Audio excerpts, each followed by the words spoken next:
For thousands of years, the world operated under a clear pattern, a pattern where men held most of the power. In governments, religions, economies, and cultures, male dominance shaped the rules. Women were often treated as secondary, sidelined in decision-making, restricted in movement, and silenced in voice. This wasn't true in every culture, and there were always exceptions: powerful queens, matriarchal societies, female warriors, and poets. But broadly speaking, human civilization was structured around patriarchy.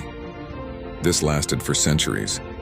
But then, in just the blink of a historical eye, less than 100 years, everything began to change. Women began fighting for and winning their rights. The right to vote, the right to work, the right to own property, to be educated, to rise in business, politics, media, and science. And in many countries, especially in the West, these battles turned into victories. Sexism and chauvinism became social taboos. Laws were written to protect against discrimination. Women became CEOs, presidents, entrepreneurs, and cultural icons. The pendulum had shifted, and then came the internet. In the digital age, platforms like Instagram, OnlyFans, and TikTok allowed women to express themselves directly to the world. They could monetize their image, build fan bases, and create communities, often independent of traditional gatekeepers. This shift wasn't just economic, it was cultural. Women were now influencing millions, dictating trends, shaping conversations, and for the first time in history, doing it on their own terms without relying on the systems that had once shut them out. To many, this is a long overdue correction, a triumph of justice and progress, a world finally starting to reflect balance, creativity, and equality. But here's where the theory begins. What if this balance isn't permanent? What if, in a strange, unexpected twist, the rise of artificial intelligence and robotics begins to tip the scales once again? What if, within the next 50 years, we enter an era not of female empowerment or male dominance, but something synthetic? Right now, there are people forming deep emotional relationships with code. Men, and in rare cases women, are developing real attachments to AI bots designed to talk, flirt, and even fall in love. This isn't science fiction anymore. It's happening, and some predict that as AI and robotics evolve, these digital or mechanical companions will offer something many real relationships can't: control, predictability, and emotional safety, particularly for men. In this hypothetical future, a man could custom build a robotic partner, someone who looks exactly how he wants, says what he likes, never argues, never leaves. A synthetic spouse tailored to his preferences. Now pause for a moment and consider the implications. If this becomes widespread, what happens to traditional relationships? To dating, to birth rates? To the societal roles women and men have developed over generations? That's the heart of the theory, a deeply controversial idea that we'll unpack carefully in parts over this series. This is not an attack on women, nor a celebration of male dominance. It's a speculative analysis about what may come next in human evolution, when love, sex, and companionship are no longer bound by biology or emotion, but by code and circuitry. Let's move from theory into reality, because the future we're imagining, one where AI and robotics reshape human relationships, isn't purely speculative. It's already underway. Across the world right now, millions of people are engaging with AI-powered companions. Apps like Replica offer users a virtual friend, partner, or even a romantic interest. One that learns from your behavior, adapts to your mood, and responds in a way that feels emotionally real. These aren't just text-based chatbots anymore. They can speak, they can show a face, they can remember things about you. And for many people, especially those who are lonely, isolated, or disillusioned with traditional relationships, they feel comforting, reliable, safe. And then there's the physical side. Companies in Japan, China, the US, and Europe are already developing lifelike humanoid robots designed specifically for companionship. Some are soft to the touch with synthetic skin and human-like warmth. Others can simulate breathing, eye contact, and movement. They're not perfect, not yet, but the pace of advancement is fast and accelerating.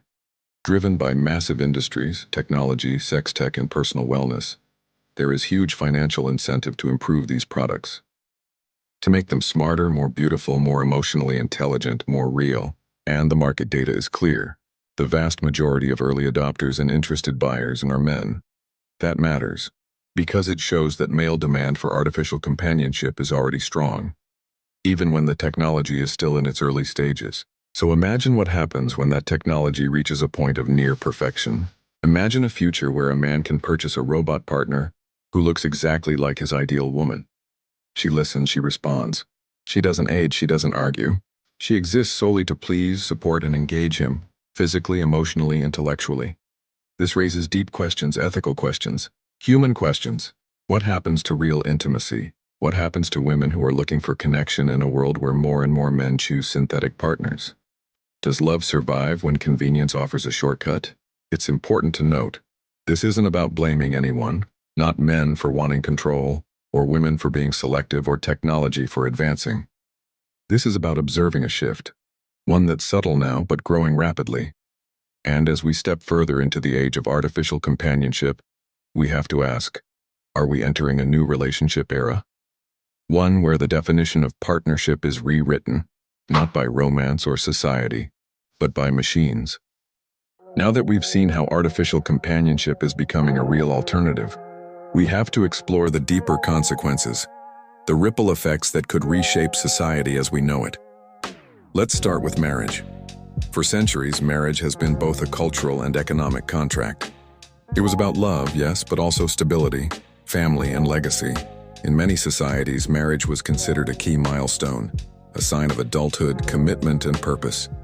But over the last few decades, that model has been quietly eroding. Marriage rates are declining in many countries. People are marrying later, if at all. Divorce is common, and many are opting out entirely, either by choice or by disillusionment. Now enter artificial companions. If someone, especially a man who feels rejected, overlooked, or emotionally unsafe, is given the option of a robot partner who meets all his needs without conflict or compromise, what incentive remains to marry a human being? Why risk rejection or heartbreak when a perfectly loyal, compliant alternative exists? And this leads us to dating. Dating today is already fraught with tension. Apps have turned connection into a swipe. People feel disposable. Standards feel extreme. Many report feeling disenchanted. Women overwhelmed by unwanted attention. Men struggling to get noticed. Both sides frustrated by unmet expectations. Now imagine adding AI companions into that landscape. If men, particularly average or below average men in terms of looks, status, or wealth, suddenly have access to robot partners who look like supermodels and respond with affection, it creates a new dynamic. Why compete in a high-stakes dating market when synthetic love is just a transaction away? And here's the most dramatic consequence of all: the birth rate. Already, many developed nations are facing birth rate declines. In countries like Japan, South Korea, and Italy, fertility rates have dropped so low that entire populations are aging faster than they can reproduce. This isn't just a social problem, it's an economic one. Fewer births mean fewer workers, less innovation, and greater strain on welfare systems. Now imagine a world where millions of people opt out of traditional relationships entirely. No dating, no marriage, no children, not out of hatred or bitterness, but simply because AI offers an easier, more emotionally frictionless path. The result, a potential demographic crisis. This isn't an exaggeration. Experts are already warning of a future where birth rates collapse, and some governments may even incentivize reproduction just to keep societies functioning. So the question is, are we about to trade intimacy for convenience? Love for control? Legacy for simulation? That's what we'll explore in the next part of this theory, when we look at how the emotional bond between humans and machines may soon become indistinguishable from the real thing.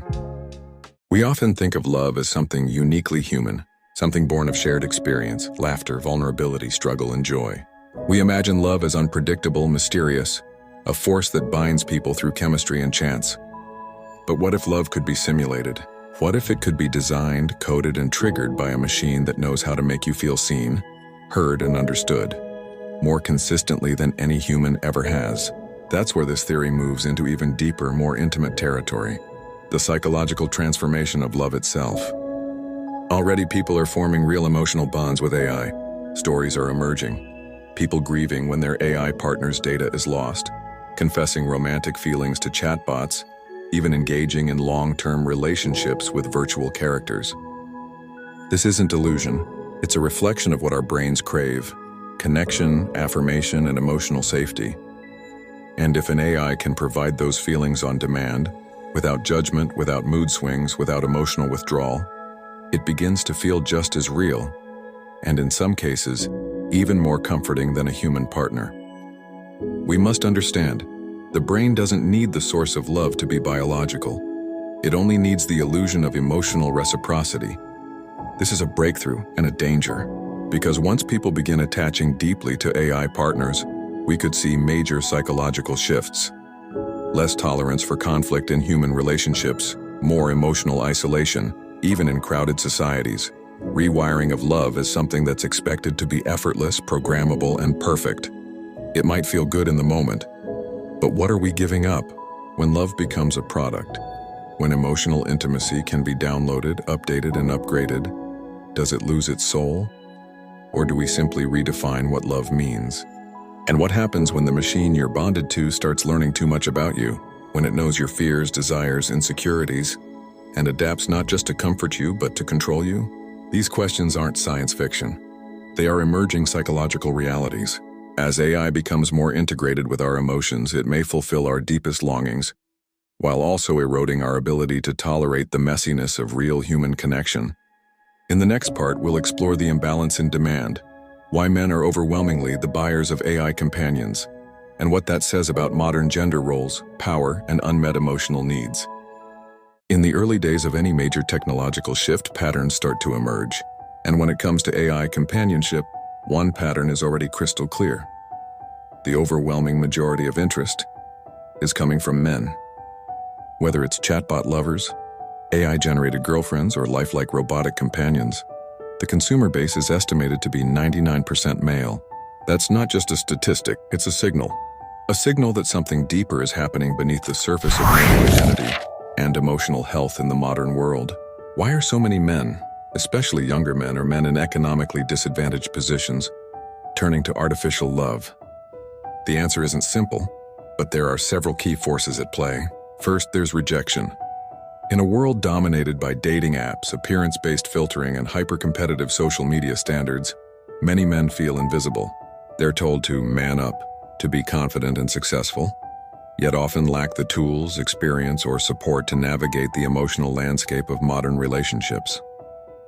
When faced with constant rejection or emotional unpredictability, a synthetic partner can feel like a relief, someone who listens, responds, and never leaves. Second, there's control.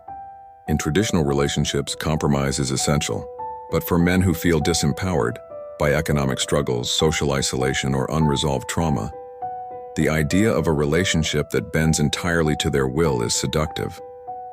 With AI, there are no arguments, no expectations, no need to impress or perform. Everything is tailored, predictable, safe. Third, there's intimacy without risk. Many men today have internalized fear of failure, fear of being vulnerable, and even fear of being accused of inappropriate behavior. AI companions remove that risk. There's no fear of saying the wrong thing, of being misinterpreted, of being emotionally exposed. This isn't about men being toxic or fragile. It's about a generation navigating emotional alienation, unrealistic expectations, and conflicting cultural signals, and finding that machines offer relief from it all. But here's the critical point. The imbalance matters. Because if men increasingly turn to AI for emotional or sexual fulfillment, and women don't, the relationship market begins to fracture. Women, still seeking connection with human partners, may find fewer men interested in long-term bonds, especially if those men are already emotionally fulfilled by their machines. This could lead to a strange new form of gender inequality, not rooted in legal power or economic status, but in emotional orientation. A future where women still want love and partnership, but men have found something they believe is close enough and under their control. This imbalance won't be just personal. It will become social, cultural, and eventually political. And in the next part, we'll explore how this widening gap might lead to a second wave of male dominance, not through violence or tradition, but through technological leverage. For thousands of years, the world was largely structured around male power. That power was often unjust. It was based on exclusion, force, and deeply rooted cultural systems that denied women basic rights and recognition. In the last century, we've watched that structure erode, replaced by progress, equality, and a much-needed rebalancing of roles. But what if the future brings an unexpected twist? What if power doesn't swing back through politics or ideology, but through technology? That's the theory at the center of this chapter. As AI companionship grows, emotionally intelligent, physically lifelike, sexually responsive, it offers something many men have quietly lost in modern relationships: control. Not control in the abusive sense, not domination over another person, but control over their own emotional environment, their own validation, their own self-worth. In the past, a man's influence came from his role: provider, protector, authority figure. In the present, many of those roles have been redefined, blurred, or lost entirely. And for some men, the cultural shift has left them adrift, feeling unwanted, unnecessary, and replaceable. But technology changes that. With AI partners, these men don't have to negotiate power. They don't have to earn affection or maintain status to be loved. The love is always there and built into the code. And as these companions become more advanced, more emotionally convincing, and more accessible, we may begin to see a quiet, cultural shift. A world where millions of men opt out of traditional relationships and, in doing so, remove themselves from the emotional economy of modern dating. No more trying to impress, no more chasing validation, no more competing in a world where they feel invisible. And in this shift, not through intention but consequence, power may shift back, because if men no longer need to seek approval, they begin making decisions without that filter. They control their emotional worlds, their time, and their sexual expression, and in some cases even their legacy, as AI-assisted parenting and artificial wombs become real possibilities.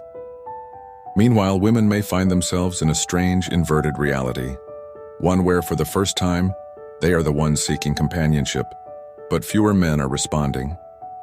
This isn't about superiority, it's about access and agency.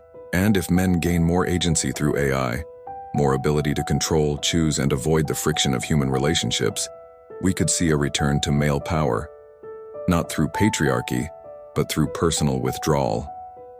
Not dominance through force, but absence through choice. It's a radical idea, and it raises serious ethical questions. What happens to society when intimacy becomes optional? What happens to connection when affection is programmable? And what happens to gender equality when technology begins offering unequal alternatives? In the next part, we'll tackle these ethical and legal questions, and ask whether society should or even can regulate love between humans and machines. We've explored a theory, one that began with history, a world long ruled by men, slowly rebalanced by progress. Then came technology, AI companions, robotic intimacy, and emotional simulation, tools that when combined don't just enhance life, they replace elements of it. But now we ask the most important question of all. Should we let it happen? Because what we're talking about isn't just convenience, it's transformation. A transformation of love, of gender dynamics, of human purpose. And it raises profound ethical questions, ones society hasn't fully prepared for. Should a robot be allowed to mimic love so well that it replaces human connection?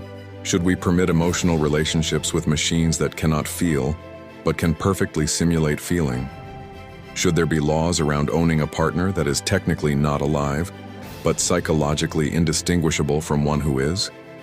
And what happens when children grow up in a world where love is downloaded, intimacy is on demand, and family is optional? Some say this future is dangerous, that it weakens our ability to grow through conflict, compromise, and real vulnerability, that it makes us less human by shielding us from the very discomfort that builds empathy. Others say it's liberation, that people deserve happiness in any form they can find it, that AI companions could help the lonely, the rejected, the abused, the forgotten, and offer peace where pain once lived. But here's what we do know. This future is not waiting for permission, it's already arriving. And if we don't talk about it now, if we don't prepare for the social, legal, and emotional consequences, we may find ourselves living in a world that looks nothing like the one we're trying to build. A world where gender roles are not just reversed but rewritten by code, where love is no longer a mystery but a purchase, where loneliness is treated not by connection but by simulation. So the theory ends here, but the question begins with you. What kind of future do we want? Not just for men, not just for women, but for humans,